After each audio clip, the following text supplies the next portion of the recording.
First time since Woodrow Wilson in 1916 that your publication has endorsed a Democrat for president. So how did you and the editorial board come to make this decision?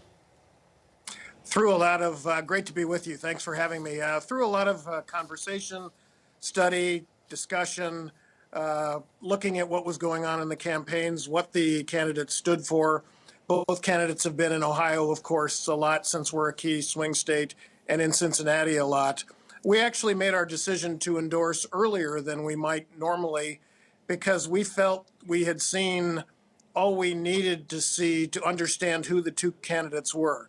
Like in Phoenix at the Arizona Republic, we have some reservations about some of the conduct by Secretary Clinton, certainly the server being most prominent among those. But at the end of the day, we felt unanimously and strongly that the choice in this election for our country was clear. And so can you give us some of the examples that must have been brought up in those editorial meetings that swayed you and the other members of the board? Well, I think a lot of it just has to do with, in general, the way Mr. Trump has approached his campaign and the untenable positions he has taken, whether it's building a wall, with Mexico, which, and everybody knows is not going to happen, whether it's insulting the family of the soldier who died in our country's service, whether it was making fun of a disabled reporter, et cetera, et cetera. Whereas, again, Hillary Clinton is certainly not without significant flaws, but she has a record of governance and she has positions on the issues, as was mentioned, and was widely perceived to have won the debate 2 nights ago, although we made our decision last week before the debate took place. And that's interesting. So how challenging was it for you and your editorial boards to come to this decision, given the fact that you haven't done this in 100 years? Well, I'm happy to say I haven't been around for all 100 years, but it was reached. The decision itself was not particularly hard to make because there was consensus among the 5 members of the board, and we're a very diverse and different group of people, but we're a board that's very much coming at things from the middle and is pragmatic in our decision making and want to support candidates and causes that will make a difference here in Cincinnati, in Ohio, and across the nation. The harder part, frankly, has been the backlash from some of our readership, which is not surprising.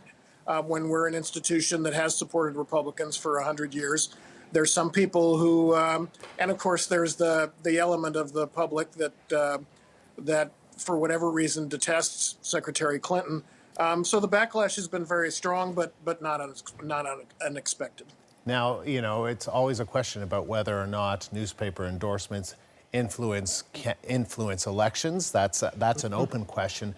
But in a battleground state like Ohio, do you feel the weight of your endorsement and how, it could sway people just that tiny little bit that would be needed to win the state? Well, it's more from a perspective of our civic duty as a journalistic institution here. And, the Enquirer is 150 years old, as it happens. We're celebrating our 150th year in publication this year. We are a part of this community.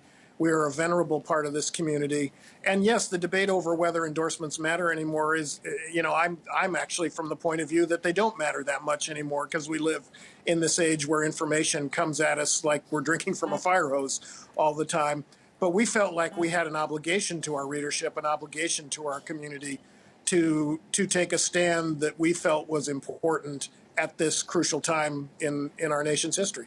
Just one other question. There's a reporter for the Toronto Star that is in our Washington bureau, and he does a fact checking of things that Donald Trump says every day. And it's versus Hillary Clinton. He also did in the debate. He said there were 34 lies that Donald Trump made, and there were 4 lies that Hillary Clinton made. As someone in journalism, as someone who likes to actually bring shine truth on things, was that part of your decision making in terms of Trump?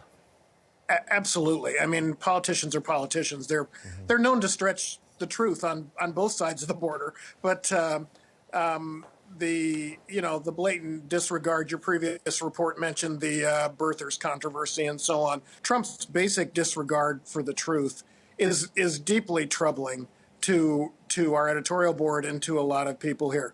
Does Secretary Clinton stretch things? Of course she does. That's what politicians do. They take credit for things that perhaps they shouldn't always take credit for, or brush off their problems too simply, which I think you could make the case in the server scandal involving Secretary Clinton. So, when we're in the business of truth telling, I tell my staff, I tell students when I'm in classes that journalism is about telling the truth.